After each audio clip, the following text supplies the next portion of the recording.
bien, je suis ravie de vous retrouver pour le bilan du mois de mars. C'est complètement fou de penser qu'on est déjà en avril. Bon, le mois de mars n'a pas été très réussi niveau lecture puisque j'ai seulement lu 2 livres. Mais bon, il y en avait un des deux qui était vraiment très gros, donc j'ai passé beaucoup de temps dessus. En plus voilà, ça a été un mois assez chargé, je me suis mise à étudier le russe, donc forcément ça prend pas mal de temps. J'ai été 2 fois chez moi dans le sud de la France. J'ai également fait un petit voyage à Valence et le frère de mon copain est venu passer une semaine à la maison. Donc voilà, ça a été un mois assez chargé, ce qui explique aussi que je n'ai pas eu beaucoup de temps pour lire. Ma première lecture, ça a été Release de Patrick Ness. Donc on voit pas très bien le titre, mais il est écrit ici. C'est un petit peu brillant, voilà, mais c'est un titre qui est plutôt caché. C'est une couverture absolument magnifique pour le coup, je dois quand même l'avouer. Et c'est un hardcover. Que je n'ai pas beaucoup dans la bibliothèque, donc je suis vraiment contente de l'avoir parce qu'il est vraiment très beau. Et en plus voilà, c'est un exemplaire dédicacé. Voici la signature de Patrick Ness. Forcément voilà, j'avais pas pu résister quand je l'avais vu en boutique et je l'avais acheté voilà sur un coup de tête sans rien savoir du résumé, puisque voilà, c'est un auteur que j'aime beaucoup et je pensais voilà que j'allais pas pouvoir être déçue. J'ai quand même un avis assez mitigé sur cette lecture. Alors, il faut savoir que ce livre regroupe 2 récits. D'un côté, on suit l'histoire d'Adam, un jeune homme de 17 ans, gay, qui vit voilà, dans un petit village perdu aux États-Unis. Et d'un autre côté, voilà, on suit une intrigue fantastique avec une jeune fille qui a été assassinée et qui se réveille dans le corps de la reine. Alors la reine de quoi, je vous avoue que je ne le sais pas trop et je me suis posé longtemps la question. Je vois que beaucoup de gens sont aussi perdus que moi quant à cette intrigue voilà, sur internet. C'est une intrigue avec laquelle je n'ai pas du tout accroché, c'est très tiré par les cheveux. Les seuls passages en fait de cette intrigue qui m'ont plus ou moins intéressée, ce sont les passages qui revenaient sur le meurtre de l'adolescente. Mais à part ça, voilà, j'ai vraiment pas du tout aimé cette intrigue. Par contre, voilà, j'ai beaucoup aimé l'intrigue qui suivait Adam, même s'il y a quelques petits défauts qui m'ont un peu embêtée.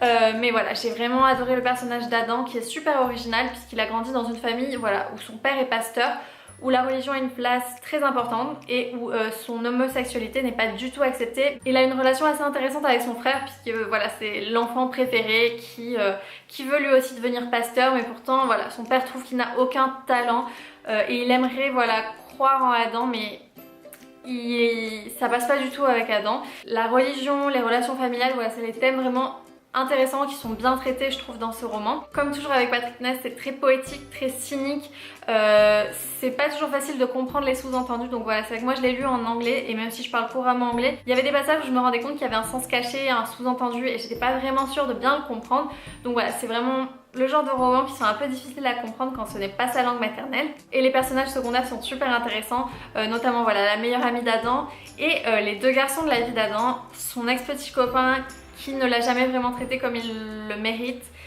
et son nouveau petit copain qui a beau tenter de recoller un peu les morceaux cassés et ça ne fonctionne pas forcément super bien. C'est des thèmes d'actualité qui parlent beaucoup aux adolescents et qui sont très bien traités je trouve avec une grande justesse.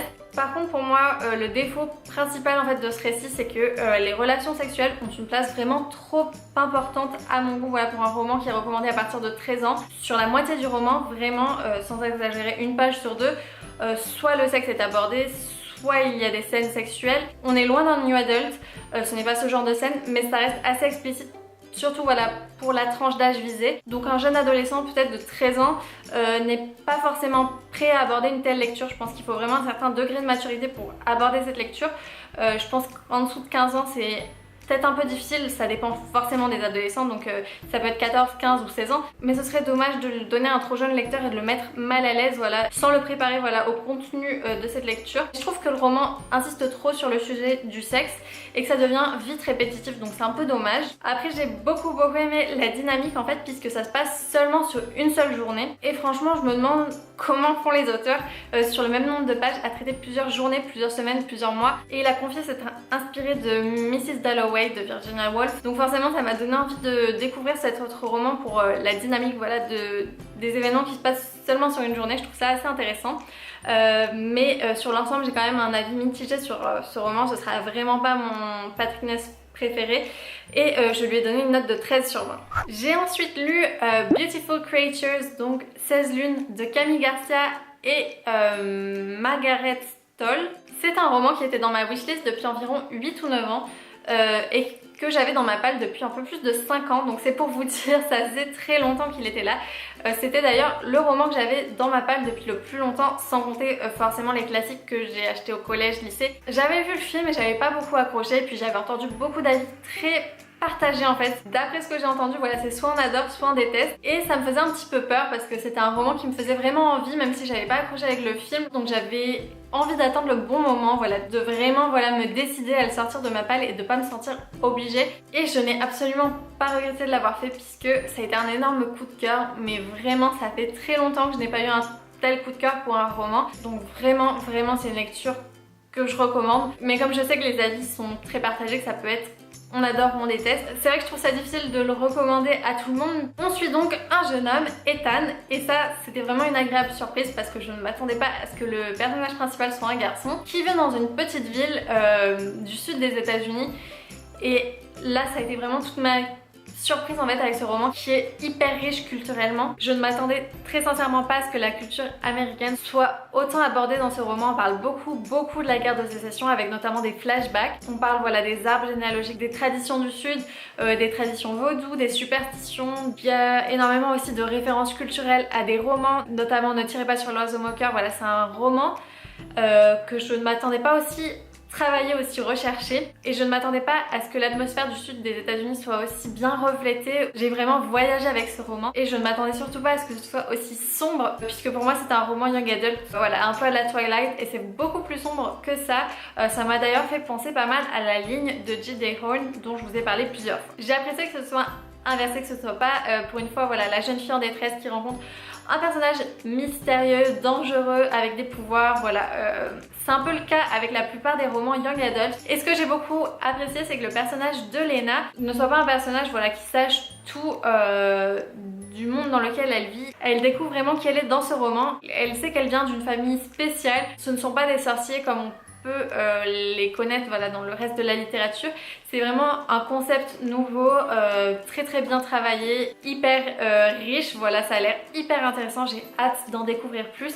Et Lena, voilà, il y a énormément de secrets, énormément de choses qu'elle ne sait pas, elle ne sait même pas ce qu'elle est capable de faire, donc elle le découvre avec Ethan tout au long de ce roman et c'est quelque chose que j'ai trouvé très intéressant. Il y a vraiment une atmosphère très pesante dans ce roman en plus avec le 16e anniversaire de Lena qui approche et dans sa famille il y a une malédiction où tout peut très mal tourner le jour de votre 16e anniversaire, donc c'est assez pesant en fait sur les personnages. Le roman est hyper bien construit, la fin m'a littéralement brisé le cœur. J'ai pleuré alors que j'étais dans l'avion et ça m'arrive vraiment jamais de pleurer quand je ne suis pas chez moi et que je lis à l'extérieur, mais là voilà, j'étais tellement à fond dans ce roman que j'ai pas pu m'en empêcher. J'ai tout simplement tout adoré dans ce roman.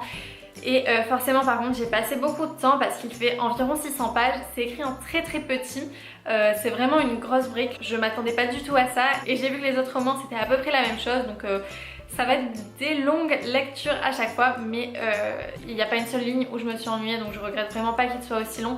Ça permet vraiment de bien établir tout l'univers et de s'attacher énormément au personnage, de tout comprendre. Franchement c'est un coup de cœur comme j'en ai pas eu depuis longtemps et donc c'est forcément un 20 sur 20. J'ai un peu peur de la suite parce que c'est vrai que j'ai entendu des avis assez mitigés même de personnes qui avaient aimé le premier tome. Mais enfin j'ai tellement aimé l'univers que je ne peux qu'avoir hâte de découvrir la suite et vous encourager à vous faire votre propre avis sur ce roman. C'est donc déjà tout pour ce mois-ci, j'espère que cette vidéo vous aura plu et j'espère aussi faire un peu plus de lecture au mois d'avril pour avoir plus de livres à vous présenter. Si cette vidéo vous a plu, n'hésitez pas à mettre un petit pouce en l'air et vous pouvez me retrouver sur mes réseaux sociaux. En attendant, je vous souhaite plein de bonnes lectures, je vous fais tout plein de bisous et on se retrouve très vite pour une prochaine vidéo.